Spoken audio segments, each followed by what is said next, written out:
Everybody, I am Jon Calhoun, like Mark said. Today we're going to be talking about building Gophercises. So for those of you who are unfamiliar, Gophercises is a course that I created that's basically a bunch of mini exercises that are each designed to teach you something unique about Go. So you'll learn about like the net HTTP package. Other times you'll learn about channels and concurrency. Really, it's just mini lessons to teach you different stuff. And really just to give you some hands-on practice, because I think that's a big thing when you're learning, is that you need a lot of practice. So in this talk, I'm not actually going to talk about the course. Instead, I want to talk about building the website that powers the course. So the website you would go to log in, to create an account, to access exercises, and do all that stuff. So before I jump into the talk, I want to talk about why I wanted to give this. And the main reason really just boils down to the fact that I believe we make software overly complex. And this really matters when we're talking about beginners, because we'll be basically recommending that they build what I'd call the 20th version of their software before they've ever built the first version. So we'll do this by introducing all these technologies that they should be using. And we'll say things like, you should use a JSON API, and you should use microservices, and you should use Docker and Kubernetes, because you might need to scale to millions of users.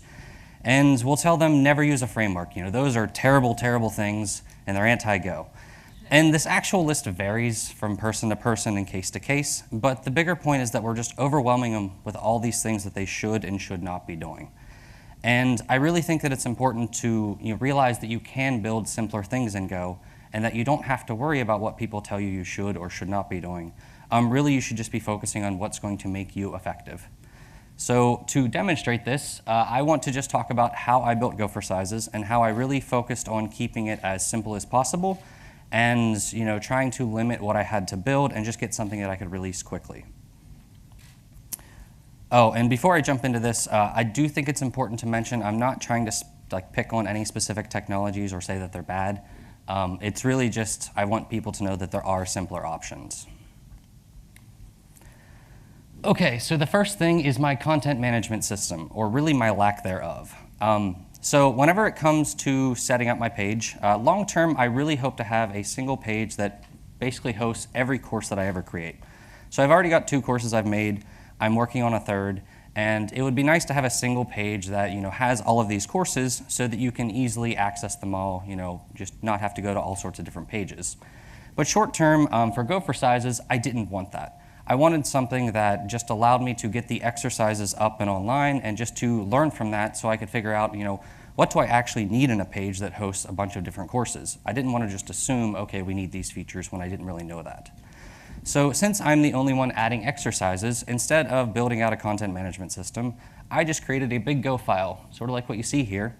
And in it, I have a slice of exercises. So what this really allowed me to do was to release without building out all of that complex UI. So I don't have an admin page. I don't have any forms or validations for those forms. All I have is a big Go file with a slice of exercises. And now the compiler checks most of this stuff for me, so I don't have to do all that work. I just write some Go code, and I'm a Go developer, so that works for me. And I know a lot of people say, that's not a CMS. And you're technically right, but it still solves that bigger problem of allowing me to get content onto the page and to release it. The next thing is my authentication system. It's not a traditional authentication system. So what you're seeing here, this email address form, that's pretty much the entire authentication system. When you come to the website, long term, again, I want this to be a page that powers lots of courses, so you can see a dashboard. You're going to need to change your password. Maybe if I have paid courses, they'll have to enter payment information. But short term, all I really wanted was an email address, so that whenever I released new exercises, whenever I was doing new things that they might be interested in, I could just send them an email saying, hey, go check out this new exercise I released.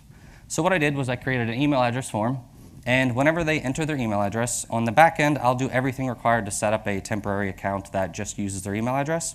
And then I will send them a link, sort of like what you see here at the bottom.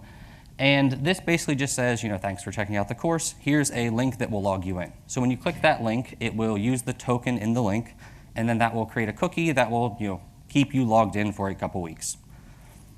So this isn't perfect. This is probably the one thing most people have complained about because they don't like going through their email and looking for the link, and I get that.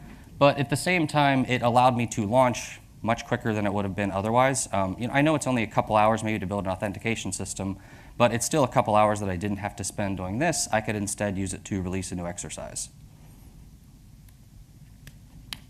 So let me take a drink here.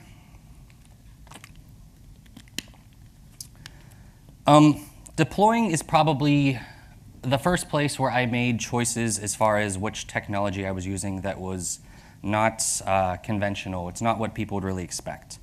So when it comes to deploying, most people think about Docker, Kubernetes, other container services, orchestration, stuff like that. But for me, I knew that I didn't want to deploy to a bunch of servers. I knew I didn't want to do anything like that. I wanted to keep it as simple as possible.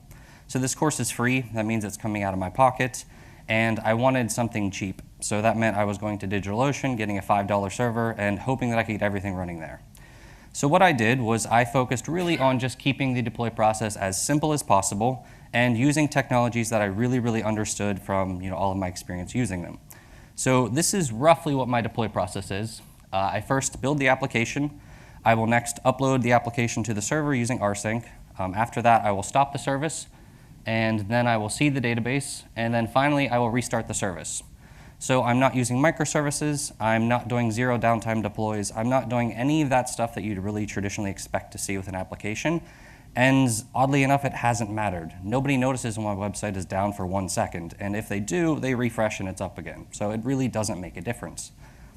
And for my particular use case, this works well because I understand all of this, and it's really easy just to work with. So I think it is important to talk about some of the technology that makes this possible. So I am using a library from Buffalo, Packer. So I'm not using the whole framework, but I am using this particular library. And I use it because it allows me to embed assets into my binary. So this first snippet you see here is creating a new box, which is kind of like a directory stored in memory. The second snippet is showing you how to access the bytes from a specific file in that box. So I'm getting whatever file is at image path, I'm getting it out of that images box. And then the third snippet, and probably the most useful one, is creating a file server out of a box. So this allows me to basically take a Packer box and treat it as if it were a regular old directory on the file system. Now, there are a lot of downsides to this. All of my assets are in memory. So obviously, my application is going to eat up a lot of memory.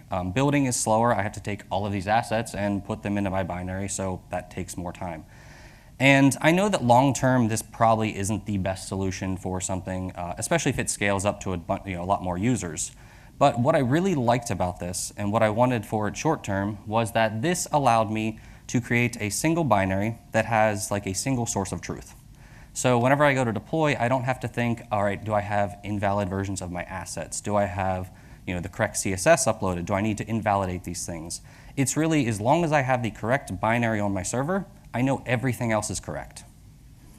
So that really just made it so back when I showed you the deploy process, I really do only have to upload a single binary. So building assets was slow, especially because my initial build process didn't use any sort of local disk reading. So I used Mage, which is kind of like a make replacement, and I used it to create 2 build targets. One is dev, and this is set up to build for my local operating system, and then it's also set up to tell Packer to read all these assets from disk. Don't build them into the binary right away, just read them from the disk. And this really made local development faster so I could build quicker and sort of work from there. And I opted to go with Mage in this case instead of something like make, because for me, I write code in Go every day. I don't write make files every day, and I don't want to write make files every day. So I decided to stick with something that I was familiar with, which was Go code. The next thing I used was Cobra, and this is really what allowed me to, again, have a single binary, because it allowed me to put multiple subcommands. And oddly enough, 2 creators are right here, so they're nudging each other. So Cobra is what allows me to have these bottom 2 snippets you're seeing, where my application binary has a subcommand server, which will start the web server, and it has another subcommand seed, which is what I use to seed the database. And there are a couple other subcommands that I had more for development and debugging, but I'm not showing those here. And then finally, I have BoltDB, and again, this was something that I chose because it met my requirements, and it was something that I was pretty familiar with. So BoltDB allowed me to basically not have to worry about installing my database on the server. So if you're using Postgres or something, you need to install it on your production server. But since BoltDB is written in pure Go, and since it met my requirements very well, it allowed me to, again, just have a single binary that as long as I have a database file on the server, I can just deploy my binary and everything works. So the big thing here is really that my build process and my deploy process, they focus on my needs, and they focus on what I consider simple. So I think at times people talk about writing simple and effective software, and they'll forget that that means different things for different people. So somebody who's really, really familiar with Docker or Kubernetes, they're going to use a different process than I have, and it's going to make more sense to them.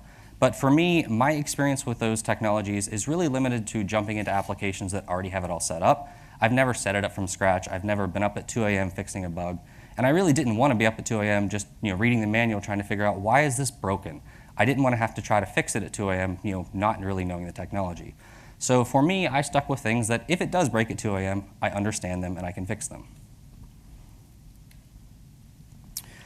And this is a longer section. So when it comes to rendering HTML pages, I opted to use server-side rendering with the HTML template package. And this is probably a less common choice amongst developers these days.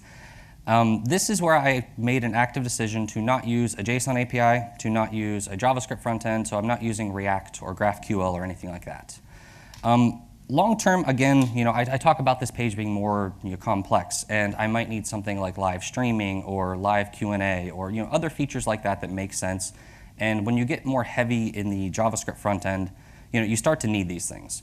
But for me, it's only a couple pages right now for Gophercises. So I've got maybe the home page, the page where you view exercises, and like the index page, and then a page where you would view individual exercises, and then a couple other pages involving like authentication and stuff like that.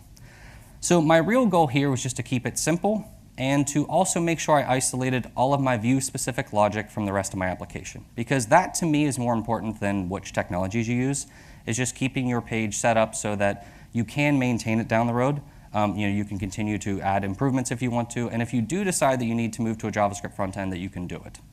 So the way I did this is basically these three techniques here: smaller component-like templates, the decorator pattern, and service objects. And if you have come from like a Rails background, the last two there probably seem pretty familiar because they're used pretty heavily there. So smaller component-like templates. What I really mean here is it's nothing fancy. I just mean that whenever I'm defining an HTML template, I don't create a big mega template for the entire HTML page. I create small templates for like individual components that I want to reuse. So here I have a shortened version of my exercise widget. And the exercise widget is really just a little panel that shows an exercise. And I knew I was going to reuse this a lot in my application. So like on the home page, I want to show like little previews of the exercises. So I'm going to need it there. Whenever they go to the dashboard or the index page to see all the exercises in the course, I'm going to use it there. So it really made sense to make this a reusable component. And by doing this, you end up with templates that are easy to adapt and not have to go through a bunch of HTML pages and try to rewrite all of this stuff. So you get a lot of those benefits you have with using something like React, but you don't have to use those technologies to get those benefits. Next is the decorator pattern, and I think this one is best explained with an example. So up here, I have my exercise model from the application, and I've stripped out all the fields except for the duration. And the duration has the type time.duration. And for those of you who aren't really familiar with it, I think it's an int64 behind the scenes, and it represents the number of nanoseconds that something is long. So in my case, it's the number of nanoseconds that a video is long. Well, I wanted to display this in my UI, but obviously displaying something like, oh, this video is 1 billion nanoseconds is not going to help somebody. You don't go to a page and say, yeah, I've got 1 billion nanoseconds to spare. Instead, you think like, I've got 1 hour and 10 minutes, I can watch this. So I wanted it to display like that. So I wanted to add that logic to my application, but I didn't want to add it to this template here. So we all know that if we take a template like this and we add logic like, okay, do some math here, this template becomes very, very hard to manage. So we definitely did not want it here. And I also didn't want to add it to this app.exercise. So this is like my backend model. I don't want all of this really view-specific logic attached to my backend stuff. So I'm really trying to keep all that isolated. So what I did was I just wrote some Go code. I created an HTML package, And inside of this, I added an exercise type. Inside of that, I embedded the app.exercise. And then from here, whenever I go to render an HTML template, instead of taking the original exercise, I would instead create this HTML exercise, and I would pass that into the template. So from this point on, it's going to operate exactly the same. Nothing really changes. But what this allows me to do is to add methods like this duration method. And now when I call duration in my templates, instead of calling the embedded field, I now have a chance to override that logic. I can decide, okay, I want to take the duration, and at render time, I want to calculate a string that represents something like 1 hour, 22 minutes, and 3 seconds. And this allows me to do that. So this only works in Go because you see here in the template where I call duration, this line doesn't actually differentiate between calling a field or calling a method. So I know a lot of people might not like the HTML template package. They might not like this aspect of it. But this is something that I really like about it because it allows me to quickly create these decorators and quickly design something specific for the UI without having to take the entire app.exercise model and duplicate it. So I don't want to have to duplicate all those fields or do anything like that.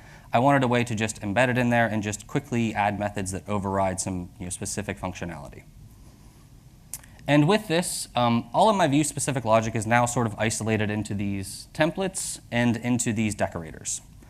The only real thing that I have left to look at is my HTTP handlers, because we know there we always have to render some sort of results. So I wanted to see how could I separate that? How could I make it so that I could easily down the road take my HTML handlers and make them a JSON handler? So I use service objects for this. And really, I think to understand this, the best way to start is just to look at the service object. So the basic idea here is that I just, again, wrote regular Go code.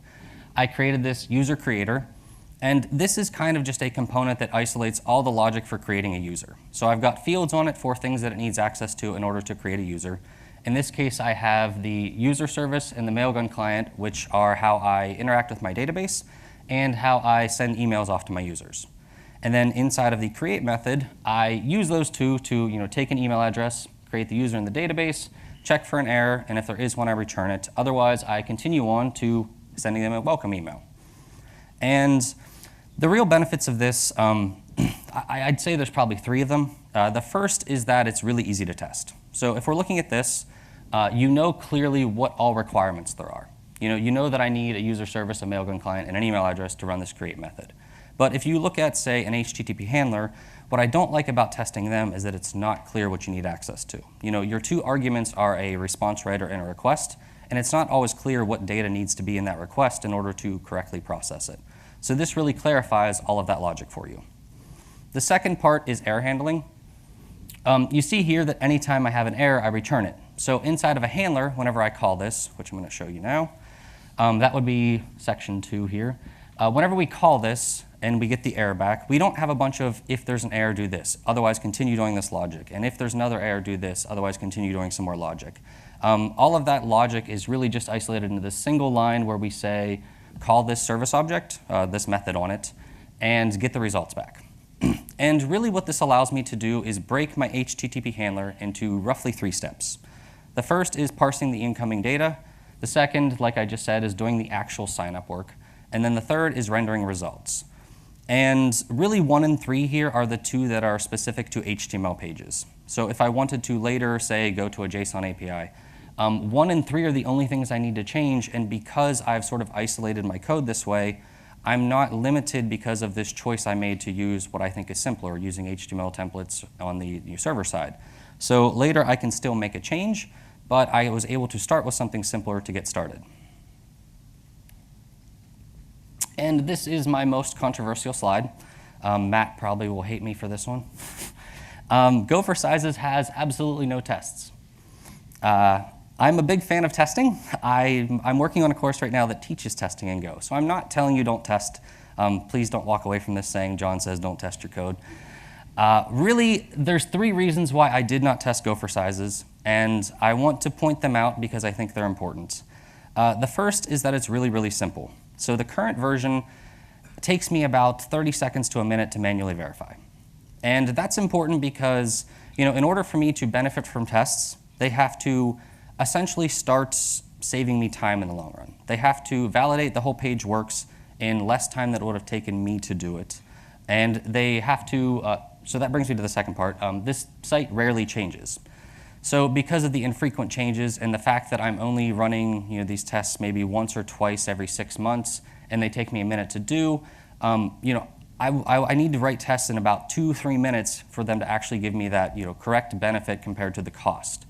I feel like I phrased that poorly, but roughly what I'm trying to say here is that when you've got an application that's very, very simple and you're not changing it often, sometimes it's easier to just manually verify things work. Now, in my particular case, I think that made sense because I'm the only developer, and I plan on throwing this code away at some point. Or maybe not throwing it away, but it's not what I consider the final version. This was kind of my experimental stage where I wanted to see what works, what doesn't work, and I really plan on refactoring a vast majority of this code at some point. But for now, it's helping me understand the problem, and I can just run those tests manually, so I didn't really think it was worth my time to write tests.